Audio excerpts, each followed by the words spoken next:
Okay, Jack the Ripper. We all know Jack the Ripper. But this is a little interesting thing that I saw on my homepage on YouTube. This is called Welcome to Police Catch Jack the Ripper. I'm going to jump straight into this because this is going to be trying to show them song. So let's just quiet and let's jump right into this because this is going to be pretty long. Hey, 42 here. Charles Lechmere was walking to work in the London district of Whitechapel at 3:40 AM on the 31st of August 1888 when he stumbled across the body of a woman lying on the pavement. This being London's notorious East End, Lechmere assumed she was passed out drunk. But before he had a chance to investigate further, a second figure followed from the fog. His name was Robert Paul, and between them they debated what to do next. Paul wanted to prop the young lady up to aid her recovery, but Charles thought it better to leave her be.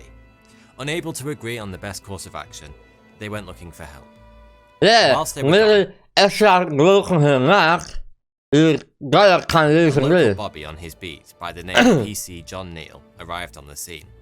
He was carrying a lantern and it illuminated something that neither Charles Lechmere nor Robert Paul had noticed in the dim morning light. A pool of dark liquid slowly spreading from beneath the woman's neck.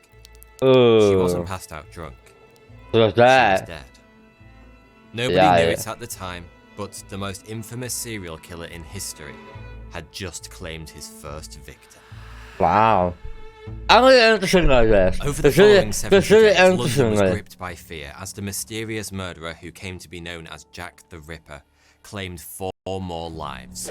Sure, the world had already seen serial killers, but Jack wanted much more than any that had come before. Yeah, that he actually got caught. Okay, I don't think he actually got caught. That's crazy though. Normally, he got caught, but he really actually got caught. That's crazy. Seen serial killers, but Jack wanted much more than any that had come before, because he mutilated his victim's body with shocking brutality.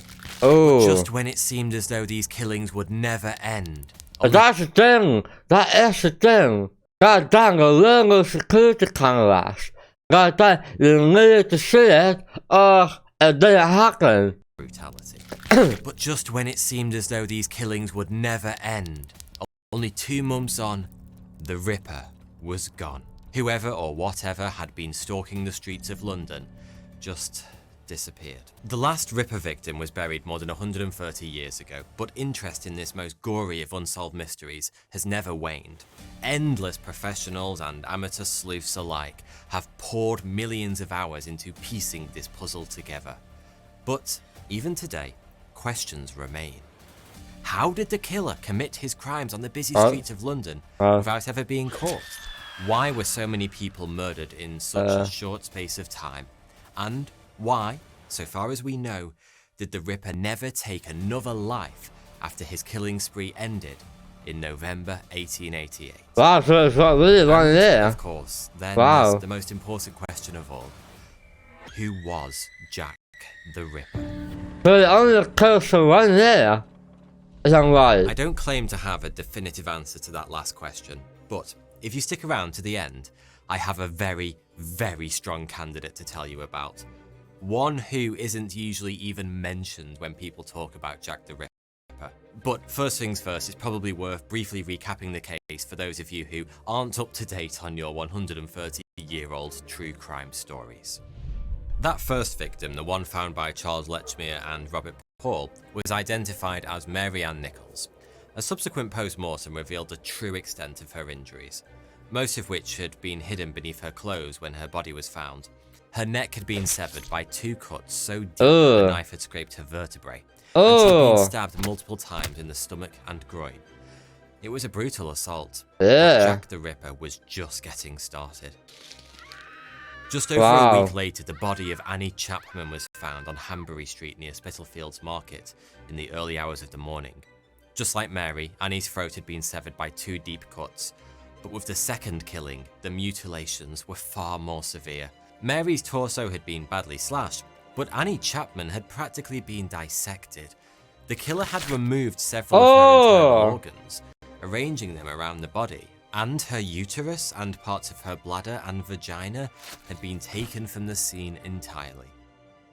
In the space of just 9 days, 2 innocent women had been murdered in horrific fashion. The people of London were terrified. Just the last one. Jack the Ripper was the first serial. The last one is also ugly and the right one.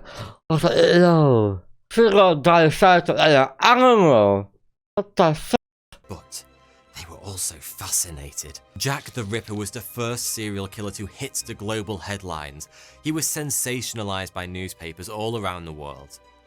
From the outset, people were enthralled. But as the days went by, interest in the Ripper shot sky high when, all of a sudden, this spectre stalking the streets of London started writing letters. There were hundreds of them in total, some sent to the media, others to the police.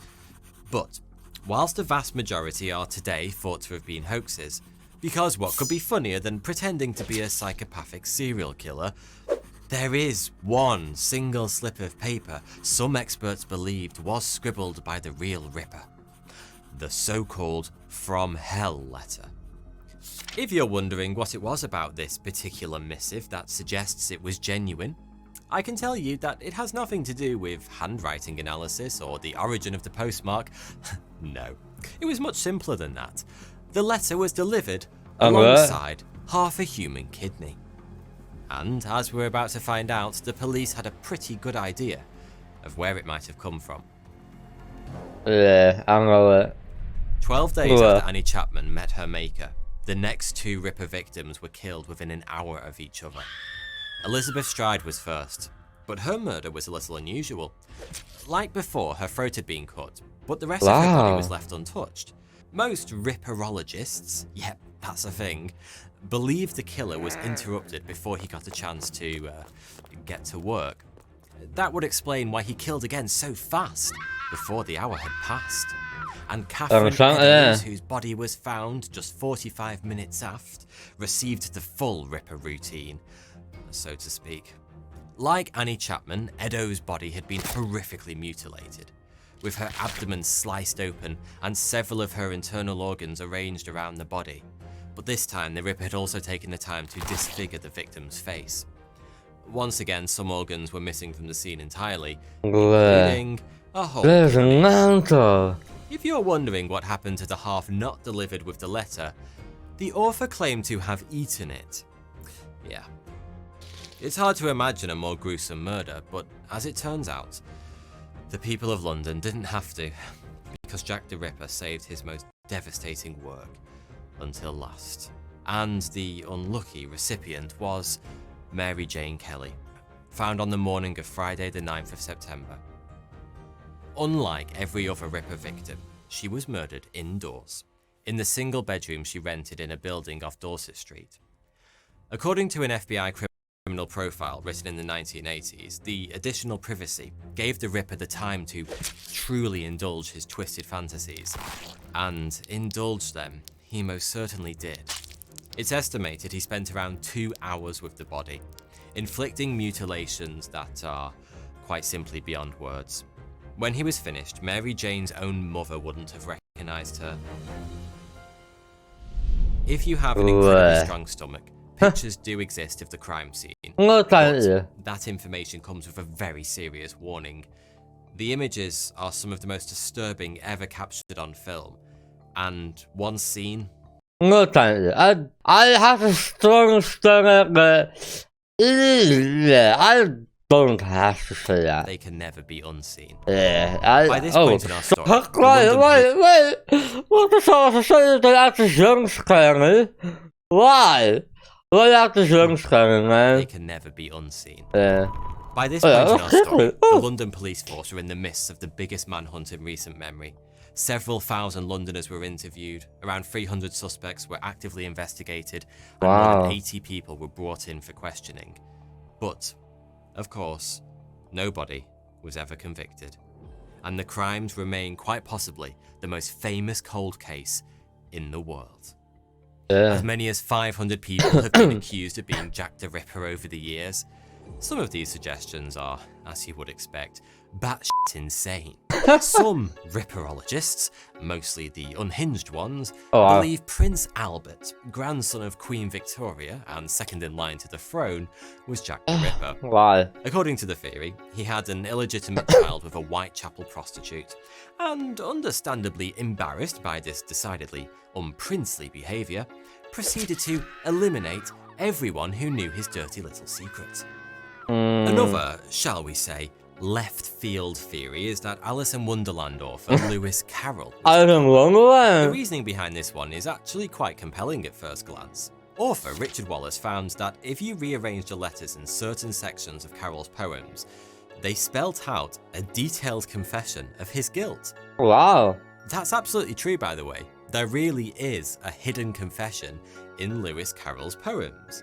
But before you go and burn your copy of Alice Through the Looking Glass, turns out that if you take a long enough passage of text from literally any book in history, you can scramble the letters to say anything you like. A fact that was proven quite spectacularly when critics of Wallace's work rearranged the first few lines of his own book to spell out a confession that he'd framed O.J. Simpson and secretly written Shakespeare's sonnets.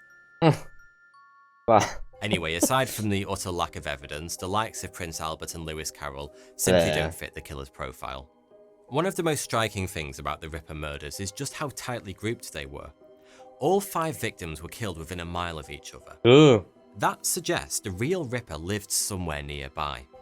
A deduction doubly backed by the fact he knew the streets of Whitechapel like the back of his blood-soaked hand. The Ripper is often portrayed in books and films as a suave aristocrat type, preys on the poor. Yeah. But it's much more likely that he was an ordinary working man from Whitechapel. His choice of victim is also interesting. You probably noticed that all 5 were ladies who were killed at night. But they were also ladies of the night.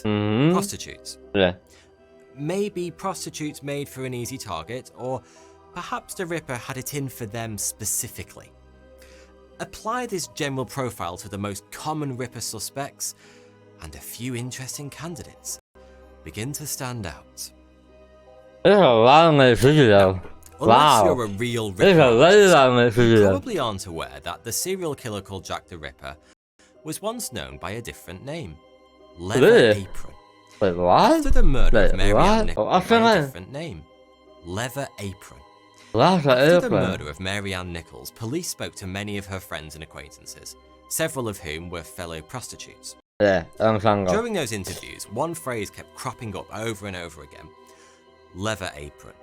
Why? That turned out to be a nickname of sorts, one given by the prostitutes of Whitechapel. Okay. A mysterious man many of them had been threatened by in the past. Wow. He was said to wear a distinctive leather apron and carry a long, sharp knife in his belt. And whilst nobody seemed to know his real name, Whitechapel's prostitutes were clearly absolutely terrified of him. Soon enough, the police identified this prostitute botherer as local bootmaker John Peaser. He was called in for questioning, and it soon transpired he'd been responsible for a number of minor assaults on prostitutes. He also had a prior conviction for stabbing someone. It's difficult to imagine a more perfect Ripper candidate. Peaser was local, he had a thing for prostitutes, and he'd already shown himself to be a little bit stabby. Unfortunately, there's an ad. No, there's an interesting. Fortunately, there is one small flaw that we simply can't ignore. He had a cast-iron alibi for not one, but 2 of the murders. Another name commonly tossed around is that of James Maybrick, a prominent Liverpool cotton merchant who was himself murdered by his wife soon after the last Ripper victim met the knife. That's a pretty good start. One of the oddest things about the entire case is the abrupt end to the murders. So, any suspects that either died, got locked up, or moved away automatically get a bonus point. So, did Mrs. Maybrick kill her husband after finding out who he really was? Perhaps. But the key piece of evidence that points to Maybrick as the killer is actually a diary. One that didn't surface until more than 100 years after his death. Published in 1992, It was found by a scrap metal Wow. dealer from Liverpool called Michael Barrett, who claimed to have been given it by a friend. The diary detailed all 5 Ripper murders, as well as 2 others the police had never even connected with the case. And whilst no name was included, it didn't take long to figure out who the diary belonged to: James Maybrick. Of course, when a 100-year-old diary randomly turns up, conveniently confirming the identity of the most famous felon of all time, there are always going to be people who call bullshit. But Barrett was more than happy to submit the diary for testing, and initial analysis was positive. It was written in a genuine Victorian notebook, in genuine Victorian ink. It also contained a wealth of information that seemed to be consistent with Maybrick's life. Either the diary was genuine, or it was one hell of an impressive hoax. But just when it looked like this century-long case could finally be closed, Michael Barrett was exposed. By himself. He admitted to having forged a diary with his wife. Despite the confession, some Ripperologists still believe Maybrick was Jack the Ripper. For one thing, it isn't entirely clear whether Barrett's confession of forgery was actually real. He later retracted it, then retracted the retraction, then retracted the retraction of the retraction, then... What? You get the idea. What? Still, if the diary was the only evidence in Maybrick's favour, it would be easy to dismiss him as a suspect, because why would Barrett admit to forging something that was genuinely genuine? But in 1993, a Victorian pocket watch was discovered with an engraving on the inside cover containing Maybrick's name, the initials of the Ripper's 5 victims, and the words, "I am Jack." Now I know what you're thinking, that was obviously forgery too. But analysis of the watch by 2 experts concluded not only that it dated back to the right time period, but that the engravings on the inside were several decades old at least, perhaps even older. Bearing in mind that Maybrick wasn't even suggested as a suspect until the discovery of the diary in 1992, and we're left with a bit of an enigma here. Could he have been the killer? Let me know what you think in the comments section. Back in 2019, newspapers all around the world proudly proclaimed that the infamous killer known as Jack the Ripper had finally been caught by that most unerring of detectives, modern forensic science. The stories were triggered by an academic paper that claims to have linked DNA found on a shawl belonging to Catherine Eddowes to a living relative of one Aaron Kosminski, a paranoid schizophrenic who lived and worked in Whitechapel at the time of the murders. Kosminski is thought to have been one of the original Ripper suspects back in the 1880s, and interestingly, he was admitted to a mental hospital in 1891, not long after the killing spree came to an end. Still 2 years later, and after going to the insane, while it still killing. 1891, not long after the killing spree came to an end. Kosminski is widely regarded as one of the most likely Ripper candidates, but the deeper you dig into his story, the more holes you find.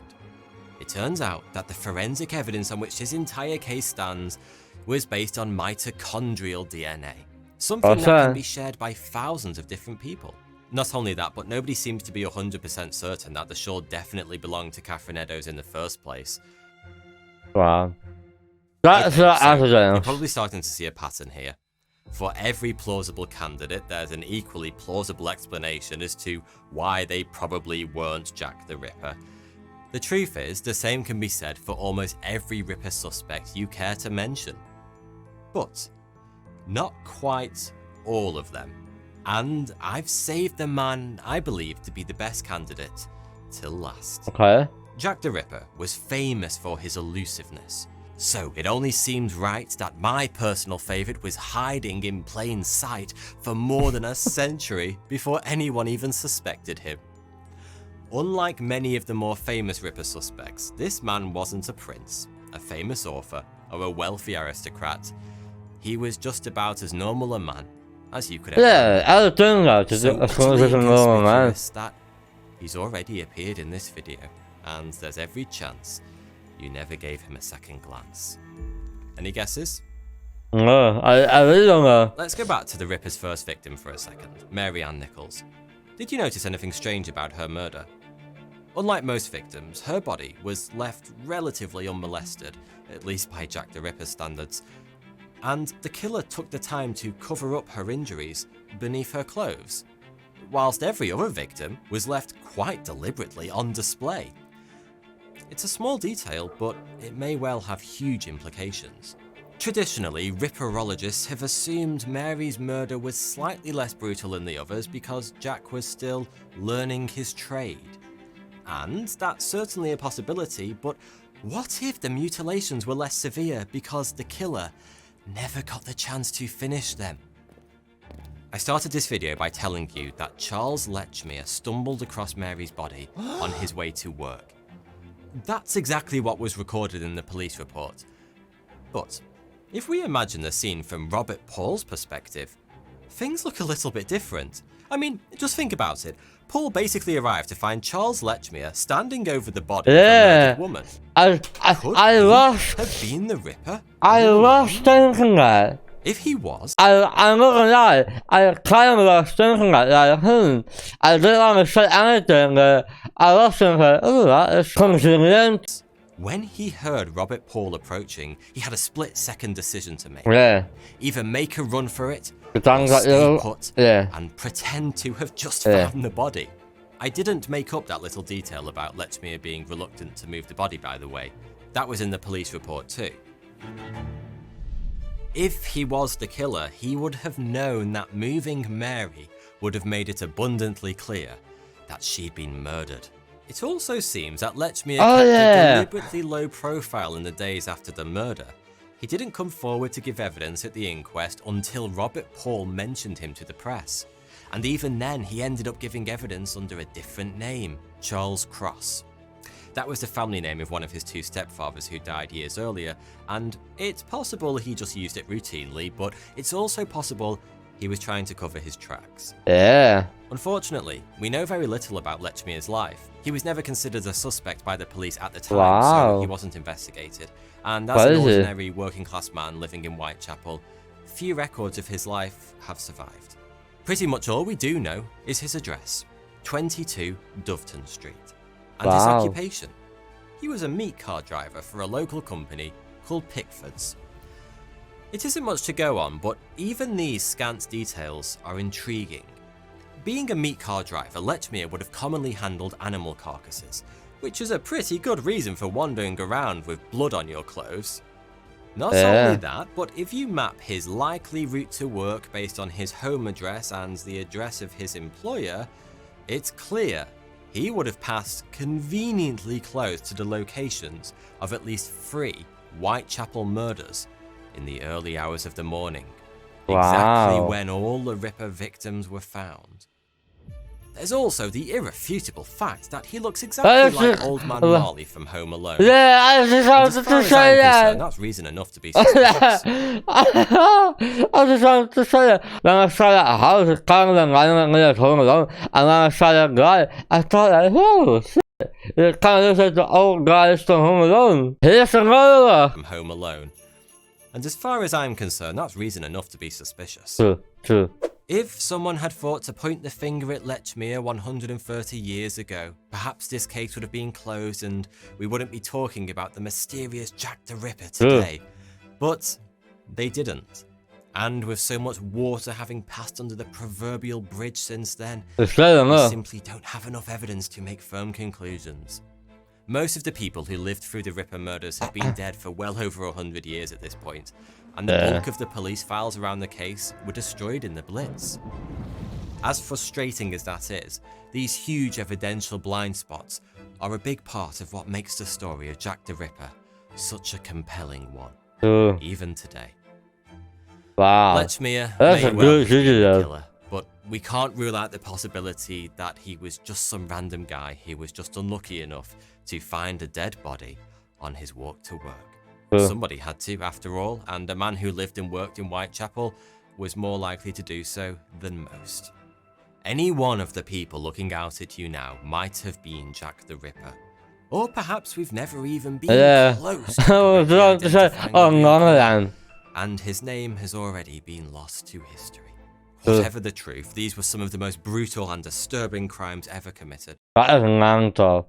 That is really mental. And yet, whoever carried them out got away scot-free. Yeah. Just think about that for a second. Whoever Jack the Ripper was, he'll have had friends, colleagues, Yeah. lovers. Thousands of people must have spent time with the most notorious serial killer in history without ever even realizing it. That's If that crazy. doesn't creep you out, nothing will. That's crazy. Imagine you're a son of a murderer. Imagine that you're a son of a murderer without even knowing. That would be a crazy story. That would be, I'm not saying sorry, but it would be a crazy story. But yeah, go check them out, subscribe to the channel, and yeah, I'm going to react to more of the series, because that was really interesting. That was very, very interesting. But yeah, als er is in deze video, make sure to subscribe als je nieuws kijken. En dan zie je weer. Later.